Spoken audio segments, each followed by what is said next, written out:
જે પણ બૂથ માઇન્ડ્સમાં જશે તેને ટિકિટ નહીં મળી શકે। સીઆર પાટીલનું નિવેદન છે। ધારાસભ્યનું પોતાનું બૂથ માઇન્ડ્સમાં ગયું તો ટિકિટ કાપવાની નક્કી છે। સીઆર પાટીલે ભાજપના ધારાસભ્યોને સીધી સૂચના આપી છે। પાટીલે ભાજપના નેતાઓને પણ સૂચના આપી છે, તેના બૂથ પર કામ નહીં કરે એ મનમાંથી કાઢી નાખે। પાટીલ દ્વારા સ્પષ્ટ શબ્દોમાં કહેવામાં આવ્યું છે। ધારાસભ્યોને પણ બૂથ પર કામ કરવા પાટીલે ખાસ સૂચનાઓ આપી છે।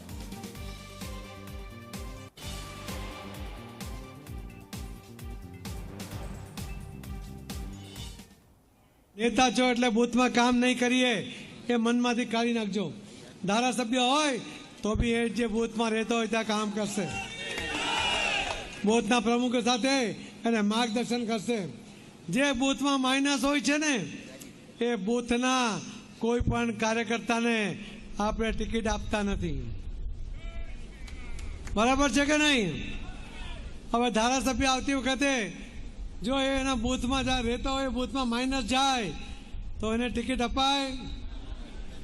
જોરમાં બોલો ને, બધા ધારાસભ્ય સાંભળી લે।